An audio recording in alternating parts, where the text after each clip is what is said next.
శ్రీ గురుభ్యో నమ.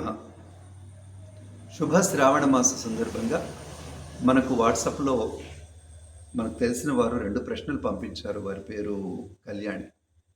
ఏమిటి పంపించారు అంటే, ఒకటి లక్ష్మికి శ్రావణ మాసానికి ఉన్నటువంటి సంబంధం ఏమిటి, రెండవది ఏంటంటే లక్ష్మి అనుగ్రహం కలగాలంటే ఏం చేయాలి.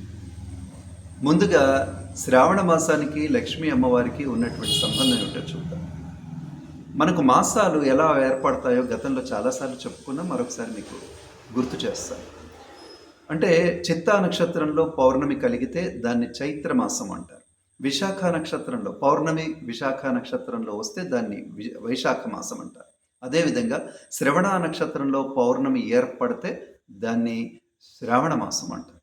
ఏమిటి మరి శ్రావణ మాసం అయితే అమ్మవారికి దీనికి సంబంధం ఏముంటుంది అంటే, ఇక్కడ విషయం ఏంటంటే, శ్రావణ మాసము అంటే శ్రవణ నక్షత్రం, హస్త నక్షత్రం, రోహిణి నక్షత్రం ఇవన్నీ కూడాను చంద్రుడికి సంబంధించినవి. ఒకటి చంద్రుడికి సంబంధించినవి అయి ఉండడం అయితే ఏమిటి ప్రత్యేకత, అంతేకాకుండా శ్రవణ నక్షత్రం అయి ఉండడం అయితే ఏమిటట, శ్రవణ నక్షత్రం మకర రాశికి చెందింది.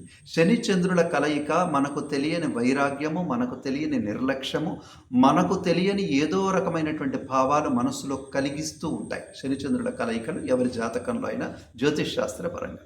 కనుక ఈ మాసము అలాంటి ఒక నిర్లిప్తమైనటువంటి వైరాగ్యమైనటువంటి భావాలు కలిగి వారు చేస్తున్నటువంటి పనులకు దూరం అయిపోకుండా, లేదంటే మానసిక ఆందోళన చెందకుండా ఉండడం కోసం మన వాళ్ళు అనేక రకాల పూజా కార్యక్రమాలు ఏర్పాటు చేశారు. దాంట్లో వరలక్ష్మి వ్రతాలు, తర్వాత రాఖీ పౌర్ణమి, హయగ్రీవ జయంతి, తర్వాత కృష్ణాష్టమి, తర్వాత ఆండాడు తిరునక్షత్రం, ఇట్లా అన్ని కార్యక్రమాలు అంటే అన్ని ఆధ్యాత్మికమైనటువంటి కార్యక్రమాలే. ఏదో ఒక కార్యక్రమంలో నీ మనస్సు లీనమైతే తప్పకుండా నీకు ఒక ఆధ్యాత్మికమైనటువంటి శక్తి వస్తే తద్వారా భగవద్ అనుగ్రహం నీకు కలుగుతుంది అని మన పెద్దవాళ్ళ నిర్ణయం. తర్వాత అందుకోసమే చంద్రుడైతే ఏమిటి అంటే, చంద్ర సహోదరి అయిన మహా అంటూ అమ్మవారికి పేరు. చంద్రుడై ఉండడం, అమ్మవారికి సంబంధించినదై ఉండడం, శని ఆధ్యాత్మిక జ్ఞానాన్ని ఇవ్వగలిగినటువంటి వాడై ఉండడం, వీటన్నింటినీ కలిపి మనకు లక్ష్మీ అనుగ్రహం కోసం ఏర్పాటు చేశారు. మామూలుగా పరిసరాలు, వాతావరణము ఇవన్నీ కనుక చూసుకుంటే పంటల కోసం, వర్షాల కోసం ఎదురు చూడడం, నాట్లు వేస్తూ ఉండడం మొదలైనటువంటి కార్యక్రమాలన్నీ జరుగుతూ ఉంటాయి. అంటే ఇవన్నీ కూడా సక్రమంగా ఫలించాలి అనేటువంటి ఒక భావన. ఫలితాలను ఇచ్చేటువంటి అమ్మవారు కనుక లక్ష్మీ అమ్మవారిని సేవించడం. దాంట్లో వరలక్ష్మి వ్రతం. ఈ వరలక్ష్మి వ్రతం అనేటువంటిది అంటే శుద్ధలక్ష్మి, మోక్షలక్ష్మి, జయలక్ష్మి, సరస్వతి, శ్రీలక్ష్మి, వరలక్ష్మి, ప్రసీద మమ సర్వదా. ఇక్కడ లక్ష్మీ అమ్మవారి గురించి అంటే విద్యాలక్ష్మి, విజయలక్ష్మి, ధ్వజలక్ష్మి, గజలక్ష్మి, వీరలక్ష్మి ఇట్లా చెప్తున్నటువంటి లక్ష్ములలో వరలక్ష్మి ఎక్కడ మనకు కనిపించదు. మరి ఎక్కడ కనిపించని వరలక్ష్మిని ఎట్లా పూజ చేస్తున్నాము అంటే దాని అర్థం ఏంటంటే, ఇవన్నీ కూడా ఇవ్వడం, ఇవన్నీ కూడా ఇచ్చేటువంటి గుణమున్న తల్లివి నువ్వు అని ఆమెను గుర్తు చేస్తూ పూజ చేయడం. అంటే దాని అర్థం ఏంటి, ఈ అమ్మవారిని ఈ విధంగా పూజ చేస్తే మనకు కావలసినటువంటి అన్నీ కూడా వరము వలె అందుతాయి అని దాని యొక్క ముఖ్య ఉద్దేశం. అందుకే వరలక్ష్మి అమ్మవారి పూజలు కూడా ఈ మాసంలో చాలా అత్యధికంగా మన స్త్రీలందరూ కూడా చేస్తూ ఉంటారు ఇళ్లలో. ఈ విధంగా లక్ష్మీ సంబంధమైనటువంటి మాసం ఈ శ్రావణ మాసం. తర్వాత లక్ష్మీ కటాక్షం కలగాలంటే ఏ విధమైనటువంటి పద్ధతులు పాటించాలి, పూజలు చేయాలి, తర్వాత స్తోత్రాలు కూడా చదవాలని కూడా అడిగారు. ఇక్కడ లక్ష్మీ అనుగ్రహం కలగాలంటే ఏముండాలి లక్ష్మీ అనుగ్రహం కలగాలంటే, లక్ష్మి కావాలంటే మన దగ్గర అలక్ష్మి ఉండకూడదు. ఇక్కడ 2 ఉన్నాయండి. లక్ష్మి వస్తే అలక్ష్మి ఉండదు, లక్ష్మి ఉండాలంటే అలక్ష్మి ఉండకూడదు.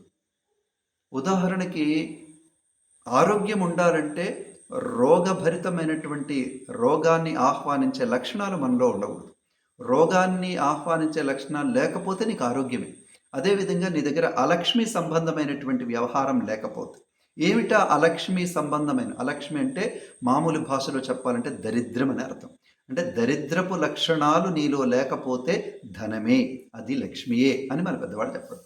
ఏమిటా లక్షణాలు అనంటే మన వాళ్ళు చెప్పారు, సోమరిపోతుతనం ఉండడం, తర్వాత అవతలి వాళ్ళ మీద 24 గంటలు కూడా అసూయ పడుతూ ఉండడం, తర్వాత ఉద్వేగభరితమైనటువంటి, ఆవేశభరితమైనటువంటి మనస్సు కలిగి ఉండడం, ఎప్పటికీ కూడాను చింతించేటువంటి, సందేహించేటువంటి మనస్సు. ఇది నిజమేనా, అవుతుందా, అవ్వదా, ఫలిస్తుందా, ఫలించదా, ఇట్లాంటి అనుమానాస్పదమైనటువంటి మనస్సు కలిగి ఉండడం, ఇవన్నీ కూడా దరిద్ర లక్షణాలే అని చెప్పారు.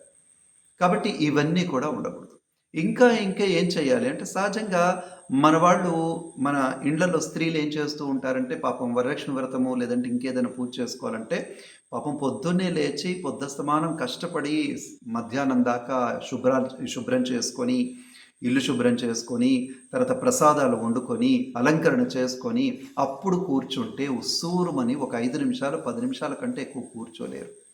ఆ పూజ ఎప్పుడైపోతుందిరా బాబు అన్నట్టుగా ఉంటుంది ఆ మనసు. కనుక చెయ్యాల్సినవి, చదవాల్సినవి ఏవి కూడా చదవలేదు. అంటే అంతసేపు మనం చేసింది ఏమిటి? పూజ కాదా అంటే, పూజ కోసం చేసుకున్న ఏర్పాట్లు మాత్రమే, నిజమైన పూజ కాదు. నిజమైన పూజ చెయ్యాలి అంటే ఏం చెయ్యాలి? ముందు రోజే అన్నింటినీ ఏర్పాటు చేసి పెట్టుకోవాలి. ఒక ప్రసాదాలు తప్ప అన్ని విషయాల్ని ముందు రోజే ఏర్పాటు చేసి పెట్టుకోవాలి. పెట్టుకొని ఆ రోజు మీరు కూర్చొని కనీసం 1 గంట, 2 గంటలు చక్కగా మీరు కావాల్సిన పారాయణాలు చేసుకోవాలి. అంటే ఏం పారాయణాలు చేయాలి? ఇక్కడ మన పెద్దవాళ్ళు 2 చెప్పారండి. మొదటి నుంచి కూడా మనకు వినిపిస్తున్నవి 2 ఉంటాయి. ఏమిటవి అంటే ఒకటి లక్ష్మీ అష్టోత్తరం. రెండవది కనకధారాస్తవం. ఎక్కడికి వెళ్ళినా మనకి ఇవే కనిపిస్తూ ఉంటాయి. వీటిలో ఆ మహత్యం ఉంది. ఇవి కాకుండా ఇంకేదో ఏదో చెయ్యాలని, చదవాలని, రావాలని, ఇంకేదో రహస్యాలు తెలియాలనే ప్రయత్నం చేస్తూ ఉంటారు. దానంత అవివేకము లేదు, అనవసరమైనటువంటి విషయాలు. ఎందుకోసమనంటే మన పెద్దవాళ్ళు ఈ రెండింటిలోనే కావలసినవన్నీ సమకూర్చారు. కనకధారాస్తవం గురించి చెప్పడానికి ఒక రోజంతా పడుతుందేమో, అంత అద్భుతమైనటువంటి కనకధారాస్తవం ఆది శంకరాచార్యుల వారు మనకు అందించారు. తర్వాత లక్ష్మీ అష్టోత్తరం దానికి ఉండేటువంటి గొప్పతనం దానికి ఉండనే ఉన్నది. తర్వాత శ్రీ సూక్తం కూడా చాలా గొప్పది. సరే, శ్రీ సూక్తం అంటే అందరూ పారాయణం చేయలేరు, అది వింటే సరిపోతుంది. కనుక ఇవి పారాయణాలు చేయాలి. ఎన్నిసార్లు చేయాలి అంటే అమ్మవారి సంఖ్య 8, అష్టలక్ష్ములు కదా. అమ్మవారి సంఖ్య 8 కాబట్టి మీరు కనకధారస్తవం చేసినా, లక్ష్మీ అష్టోత్తరం చేసినా కనీసం 8 సార్లు చేసేటట్టుగా మీరు చూసుకోవాలి. అంటే అంత సమయం పూజలో కూర్చునేటట్టుగా మీ శరీరము, మీ మనస్సును ఉండేటట్టుగా చూసుకోవాలి. తర్వాత ఇల్లు ఎలా ఉండాలి? ఇల్లు దరిద్రంగా ఉండకూడదు. దరిద్రం అంటే ఏంటి? ఒక పక్క మనం పూజలు చేస్తుంటే మరో పక్క నిద్రపోతూ ఉండడం, లేదా భోజనాలు చేస్తూ ఉండడం, లేదా పెద్దగా టీవీలు పెట్టుకొని క్రికెట్ ఇంకేదో చూస్తూ ఉండడం. అంటే దీని అర్థం ఏంటంటే ఇక్కడ అమ్మ లేదంటే ఎవరో పెద్దవాడు కూర్చొని అమ్మవారిని ఆహ్వానిస్తున్నారు. అమ్మ మా ఇంటికి రామ్మ, మమ్మల్ని అనుగ్రహించమ్మా అంటూ ఆహ్వానిస్తూ ఉంటే మిగిలిన వాళ్ళు మాత్రం అసలు అది పట్టనట్టుగానే ఇంట్లో ఉంటున్నారు. ఎవరైనా ఇంటికి వస్తారా అట్లా? అంటే ఒకళ్ళు పిలుస్తుంటే మిగిలిన వాళ్ళు మాత్రం పట్టకుండా వెళ్ళిపోతే ఎవరైనా వస్తారా? మనం ఎవరినైనా పిలిచేటప్పుడు ఇంటి దగ్గర గడప దగ్గరో ముందరో నిలబడి అయ్యా రండి అని పిలుస్తాం, ఆహ్వానిస్తాం, లోపలికి తీసుకెళ్తాం. ఈ మర్యాదనే పూజ అంటారు. అసలు పూజ అంటేనే మర్యాద అని అర్థం. అమ్మవారికి మర్యాద ఇవ్వాల్సినటువంటి అవసరం ఉంది. అమ్మవారికి మర్యాద, అందులో ఆమె చాలా సున్నితమైనటువంటి మనస్తత్వం, చంచలమైనటువంటి మనస్తత్వం, సున్నితమైనటువంటి మనస్తత్వం. కనుక ఏ చిన్న తేడా వచ్చినా ఆమె భరించలేదు. కనుక ఈ విధంగా ఉండాలి. అంటే ఇల్లంతా కూడాను ఆమెను ఆహ్వానించడానికి అనుకూలమైనటువంటి పరిస్థితులు కలిగి ఉండాలి. పేద ఇల్లు కావచ్చు, గొప్ప ఇల్లు కావచ్చు, ఏర్పాట్లు ఆడంబరంగా ఉండాల్సినటువంటి అవసరం లేదు. కానీ అందరికీ ఆ పూజ పట్ల శ్రద్ధ కలిగి ఉండాలి. అందరూ ఆ పూజ కోసం ఎదురు చూస్తున్నట్లుగా ఉండాలి. అలా ఉండడాన్నే మనం ఏమంటామంటే లక్ష్మీప్రదమైనటువంటి ఇల్లు, అమ్మవారు అడుగు పెట్టడానికి అనుకూలమైనటువంటి ఇల్లు అంటాం. తర్వాత ఇంకా ఎలా ఉండాలి? ముఖ్యంగా పూజ చేస్తున్నటువంటి వాళ్ళ మనస్సుల్లో ఉద్వేగాలు ఉండకూడదు. తర్వాత దుఃఖం అస్సలే ఉండకూడదు. దుఃఖం అంటే సహజంగా పూజ చేస్తున్నప్పుడే మనకున్నటువంటి అప్పులు, మనకుండేటువంటి పేదరికము, మనకు కావాల్సినటువంటి విషయాలు ఇవన్నీ కూడా మన మనసులో ఉంటాయి. దురదృష్టవశాత్తు మనం పూజ చేస్తుంటే మనకంటే ముందే ఆ లిస్ట్ అంతా వచ్చి కూర్చుంటుంది. కనుక ఇవన్నీ మనసులో ఉండకూడదు. అంటే ఇవన్నీ మనసులో ఉన్నాయంటే అమ్మవారు లేదనే కదా అర్థం. కాబట్టి ఇవన్నీ కూడా ఉండకూడదు. ఇక్కడ అమ్మవారిని సంతుష్టిపరచడమే పూజ. అమ్మవారిని గీపెట్టి అడగడం, ఏడవడం, ఆ ముందర అయ్యో అని దీనంగా మొహాలు పెట్టడం ఇవి కాదు. ఆమెను సంతుష్టిపరచడం. అమ్మను సంతుష్టిపరిస్తే నీకేది కావాలంటే అది ఇస్తుంది కదా. కాబట్టి ఆమెను సంతుష్టిపరచడం కోసం నువ్వు నీ మనస్సు ఎంత చక్కగా ఉంచుకుంటావో, అసూయ లేకుండా, ద్వేషం లేకుండా, కోపం లేకుండా, పగ లేకుండా, ప్రతీకారాలు లేకుండా, ఇవన్నీ సాధ్యమానండి చెప్పడానికి, వినడానికి బాగుంది కానీ అంటే ఇక్కడ నీకు చిన్న ఉదాహరణ చెప్తా. మనం పాలు పట్టుకునేటప్పుడు ఏం చేస్తాం? రాత్రి పట్టిన కడిగిన గిన్నె అయినప్పటికీ కూడా మరొకసారి కడిగే పాలు పడతాం. ఎందుకంటే పాలు చాలా సున్నితం కాబట్టి ఏ చిన్న తేడా వచ్చినా పాలు విరిగిపోతాయని. పాలే విరిగిపోతే పాల సముద్రంలో పుట్టినటువంటి అమ్మవారి మనస్సు ఇంకెంత సున్నితంగా ఉంటుంది. ఆమె ఈ పరిసరాలన్నీ నచ్చకపోతే ఆమె ఎలా ఉండగలుగుతుంది? కనుక మీరు తప్పకుండా మీ పరిసరాలు బాగుండాలి. ముఖ్యంగా మీ మనస్సు బాగుండాలి. మీ మనస్సు ఎలా ఉండాలంటే ఎన్నిసార్లో కడిగినటువంటి పరిశుభ్రమైన గిన్నె వలె ఉండాలి. అంత పరిశుభ్రంగా ఉంటే కానీ భగవద్ అనుగ్రహం, ముఖ్యంగా లక్ష్మి అనుగ్రహం కలగదు. లక్ష్మి అనుగ్రహం కలగటానికి చాలా సున్నితమైనటువంటి విషయం, చాలా సరళమైనటువంటి విషయం. మన మనస్సును వీలైనంత మంచిగా అసలు భక్తికి నిర్వచనం ఏంటంటే మనస్సు మంచిగా ఉంచుకోవడమే భక్తి యొక్క నిర్వచనం. కనుక అలాంటి మనస్సుతో మనం కనుక పూజలు చేసినట్లయితే తప్పకుండా లక్ష్మి అనుగ్రహం కలుగుతుంది. ఈ శ్రావణ మాసం మీ అందరికీ శ్రావణ లక్ష్మి మమ్మల్ని అనుగ్రహించాలని కోరుకుంటూ